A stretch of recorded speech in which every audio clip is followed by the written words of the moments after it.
Olá pessoal, tudo bem? Tranquilo? Sou o professor Marcos Ibner, sou do curso de Biblioteconomia no Site Federal de Rondônia. Aceitando o convite da Biblioteca Pública Francisco Meireles para falar do livro, nessa semana de comemoração ao livro, falar um pouquinho da história do livro, essa maravilhosa invenção do homem, a qual possibilitou a transmissão do conhecimento e da cultura para gerações futuras e representou uma grande evolução do homem e da sociedade como um todo. É uma alegria muito enorme, muito agradecido pelo convite da Francisco Meireles falar sobre a história do livro. A história do livro, então, é primeiramente uma citação do bibliotecário espanhol Hipólito Escolar. Tá? A característica essencial do homem tem sido e é a criação de instrumentos ou ferramentas que lhe têm permitido ampliar suas aptidões naturais, até convertê-lo na criatura mais poderosa. E um dos grandes instrumentos para a transmissão do conhecimento foi qual? O livro. Tá? E é sobre ele que a gente vai falar um pouquinho. Muitos podem não saber, mas o livro é separado para a maioria das pessoas, dos estudiosos do livro, o tipo de suporte. São três grandes tipos de suporte. São os livros minerais, os livros vegetais e os livros animais.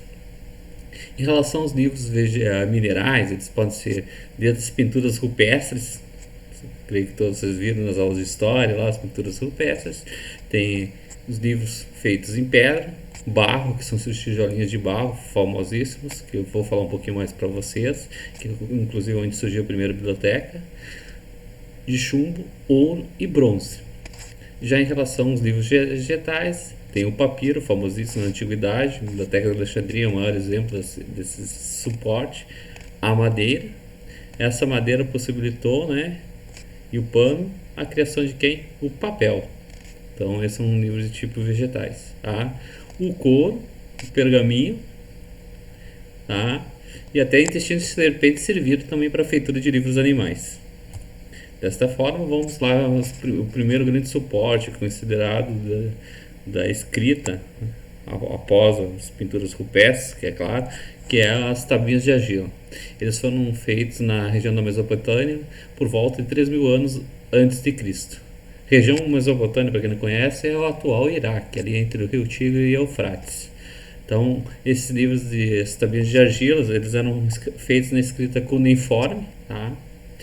E a primeira biblioteca, a grande biblioteca famosa, foi a biblioteca de Nínive, também chamada Biblioteca de Surbanipal, que a Surbanipal foi o rei que... Não foi ele que construiu a Biblioteca de Nínive, mas foi ele que ampliou e deu toda a dimensão. Chegou a ter um acervo de mais de 25 mil tijolinhos, né, com escrita cuneiforme. Então foi a primeira grande biblioteca da antiguidade. Uma obra também da escrita mineral muito famosa, não nas tijolinhas, mas sobre uma pedra, mais precisamente numa rocha de diólito, foi o Código de Hammurabi, ao qual foi escrito pelo rei Hammurabi aproximadamente em 1700. Aqui uma imagem desse código que está dentro de um museu. Agora não lembro bem certo o museu. Aqui aparece então é a obra mais famosa dessas obras em mineral. Aí posteriormente surgiu o papiro, que foi uma invenção dos egípcios por volta de 2.500 anos antes de Cristo. Se vocês verificarem que existe uma similaridade, 3.000 anos foi a questão dos livros em argila e 2.500 foi os livros em papiro. Então eles conviveram um bom período, porque aqueles livros de tijolinhos surgiu o papiro conviveram por um bom período, que eles surgiram então na região próxima ao rio Nilo, em virtude da planta que era muito abundante junto às suas margens. Aqui um exemplo da imagem de um papiro, onde que vinha os hieróglifos, né? Quem não conhece. E aqui como era o livro em papiro, eram feitos rolos, né? O livro era um rolo de papiro, chamado de volume. Então essa é a forma clássica do livro utilizada na Antiguidade Clássica. A biblioteca mais famosa é a Biblioteca de Alexandria, inclusive ela teve o primeiro local que teve a intenção de reunir todo o conhecimento em um único local. Bem interessante para quem quiser conhecer um pouco mais sobre a Biblioteca de Alexandria. Eu recomendo para olhar o do Carl Sagan, famoso apresentador que tinha a série Cosmos. Tem um livro lá, tem um vídeo que está disponível no YouTube. Vocês vão botar Sagan, vão botar lá a Biblioteca de Alexandria, vocês vão conhecer um pouco mais da Biblioteca de Alexandria. Muito interessante, eu recomendo muito para você saber que muitas das coisas que muitas vezes acham que foram descobertas agora já existiam na antiguidade. A questão da Terra redonda, girar em torno do Sol, da Via Láctea, tudo isso já existia na antiguidade. Tá? Posteriormente ao pergaminho surge o papiro, surge o pergaminho. E a história do porquê que surgiu o pergaminho, que é uma história interessante, né? Ele surgiu em virtude do quê? Que o rei Ptolomeu Epitáfio de Alexandria, ele proibiu a exportação do papiro para o reino de Pérgamo, porque a biblioteca de Pérgamo estava rivalizando com a biblioteca de Alexandria. Já a biblioteca de Alexandria era considerada na época a biblioteca a mais importante e a maior biblioteca da antiguidade, daquele período específico.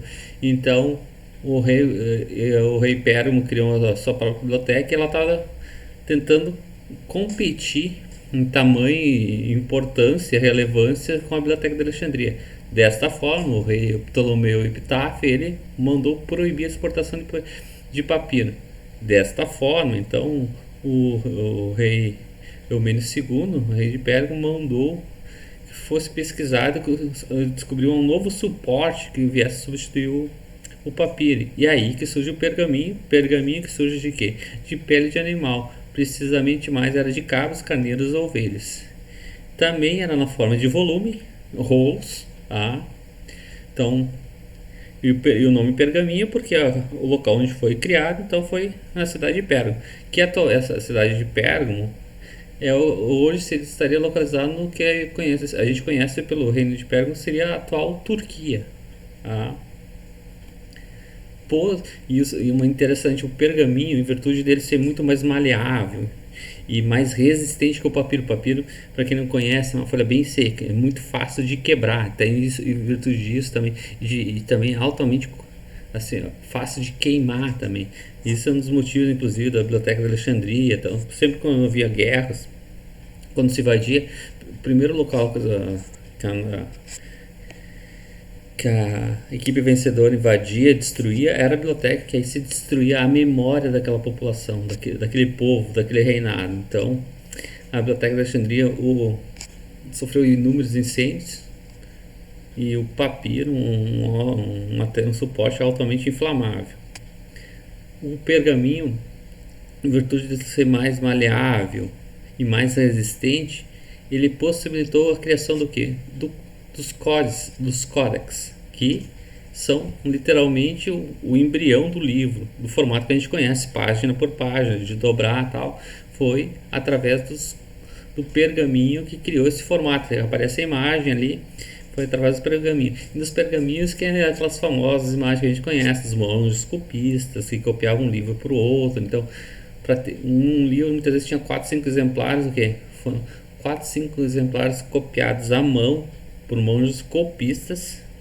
Para quem não leu o livro, eu recomendo O Nome da Rosa, ou Humberto Eco, ou mesmo o filme, que o Sean Connery participa do filme. Então, muito interessante O Nome da Rosa, recomendo. Fala um pouco da história das bibliotecas monásticas nesse período, então dos pergaminhos, dos monges copistas, tá? Posteriormente, então, por volta de 105 anos depois de Cristo, surge na China, tá, através de Cao Lin, que é um ministro da corte do imperador, o papel, que é o prenúncio do que vai surgir. Então, surge primeiramente então, os tijolinhos, que é usado no livro. Os livros surgem através dos tijolinhos. Posteriormente vai para o papiro, vai para o pergaminho, e aí chega o papel. O papel é uma criação chinesa. E se manteve essa invenção, somente os chineses sabiam como criar até o ano de 751, que é ainda interessante. Nesse período, então, os chineses foram derrotados pelos árabes, aos quais invadiram a cidade de Samarcanda, né? E fizeram prisioneiros os trabalhadores que fabricavam papel. E dessa forma eles conseguiram os segredos da fabricação do papel e entre os árabes transmitiram para todos. E os árabes, inclusive, aprimoraram o processo. E foram os árabes que levaram o papel para a Europa. Conforme os historiadores, foram duas formas que eles levaram. Primeiramente, através de comércio de mercadorias com os europeus, e a outra caminho famoso foi através da Espanha. Para quem não conhece muito bem a história, eu recomendo que tanto Portugal quanto a Espanha, então são os países da Península Ibérica, por longos períodos e eles estiveram sob domínio árabe. Então, o papel, inclusive teve uma fábrica de papel na Espanha, através dos árabes, no ano de 1150. Então o papel entrou na Europa ou através do comércio ou pelos árabes. Ambos adentraram o papel. E foi somente entre os séculos 14 e século 16 que os livros começaram a ser produzidos em papel. Até então continuavam sendo em pergaminho. Então somente nesse período foi em virtude do que? Do custo do papel ser mais barato que o custo do pergaminho. E também surge também a questão da prensa móvel, que eu já vou falar, e o que tornou bem mais barato e acessível a produção dos livros. E dessa forma o crescimento foi exponencial. Tá? Então, em 1439, Johannes Gutenberg, na Alemanha, cria a prensa móvel, que é a que a gente conhece, a da prensa, de produzir. Deixa de ser os monges copistas e aí a prensa. Então, um livro que demoraria 5 anos para ter 10 exemplares, até o monge fazer 5 cópias, 10 cópias e tal. Então, agora Johannes Gutenberg demoraria cerca de um mês para produzir essa obra, 300, 500 exemplares dessa obra. Isso representou um marco, um dos grandes marcos da humanidade, a criação da prensa móvel de Gutenberg. Então foi no ano de 1439. E a primeira grande obra de Gutenberg, tá, que realmente revolucionou, foi quem? A Bíblia de 42 linhas. Ela revolucionou por vários fatores. Foi a primeira grande obra da Bíblia produzida na língua vernácula, ou seja, na língua natural do país. Ela foi produzida na Alemanha, então foi a primeira Bíblia produzida em alemão. Então foi a Bíblia de Gutenberg, a Bíblia de 42 linhas, ou Bíblia Mazarina, e que revolucionou. Até então as Bíblias sempre foram produzidas em latim. Latim era a língua da produção das Bíblias. E através do Gutenberg, depois surgem novas prensas móveis por toda a Europa. Começam a ser produzidas as Bíblias em francês, holandês, espanhol, o que realmente revolucionou, inclusive contribuindo através da produção do Gutenberg, a invenção do Gutenberg da prensa móvel, ela contribuiu sensivelmente para quê? O combate ao analfabetismo, a alfabetização da população europeia.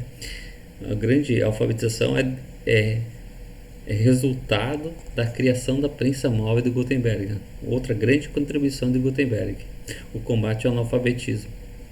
Pois as pessoas conheciam a Bíblia, muitas não sabiam ler, elas conheciam de ir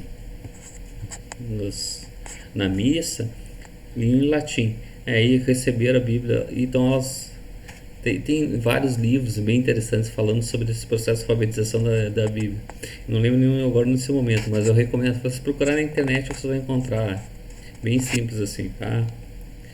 E então o livro cresce, a sua utilização é exponencial, e aí o livro possibilitou uma questão do porquê do livro também.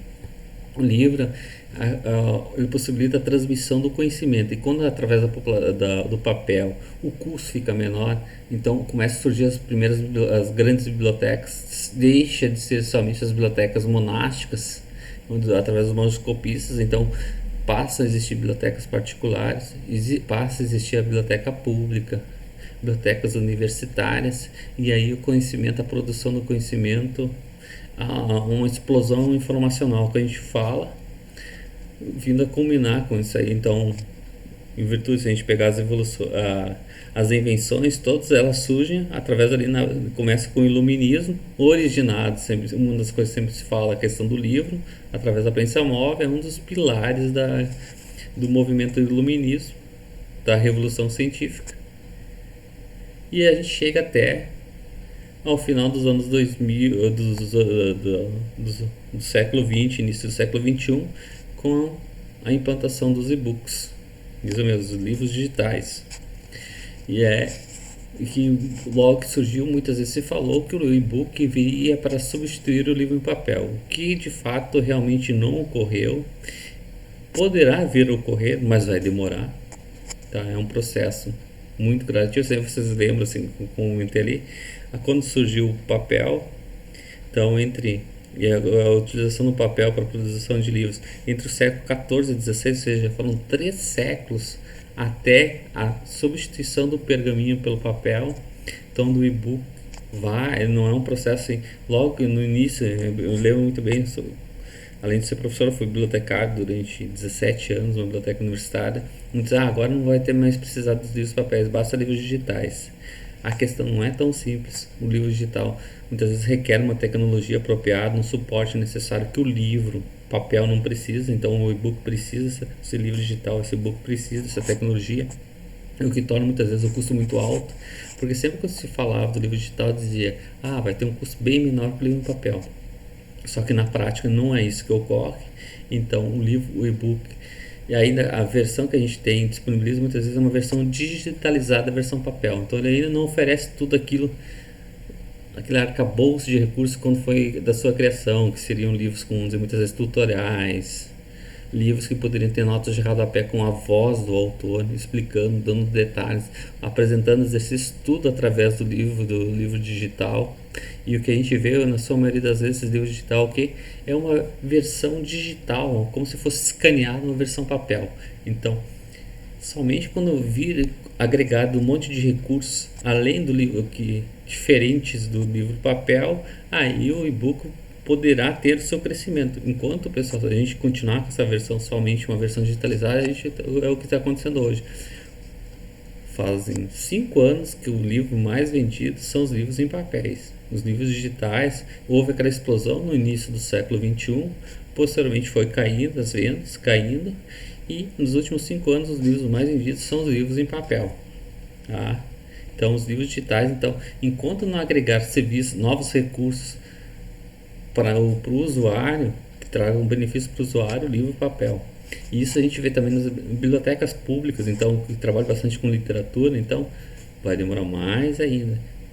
Porque a literatura ela tem uma magia, o usuário querer ler, sentar, pode levar o suporte, o reader, o tablet, pode, mas é diferente do livro papel. Gosto do livro papel, também gosto da tecnologia digital, tá? Elas vão conviver por um bom período juntas, tá?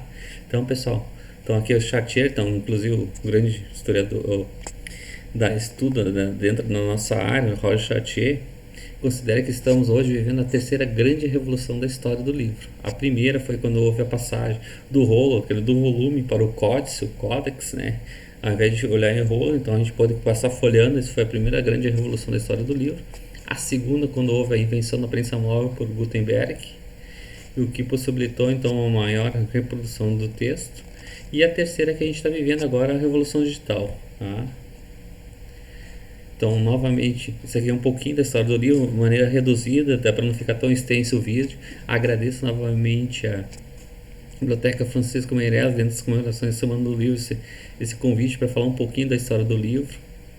Quem tiver alguma dúvida pode entrar em contato, e novamente a gente deve festejar o livro, esse grande suporte que realmente possibilitou a nossa grande evolução da humanidade. O livro tem um papel fundamental nessa evolução da sociedade e da humanidade. Muito obrigado, pessoal. Até mais, sempre à disposição de vocês. Valeu, pessoal.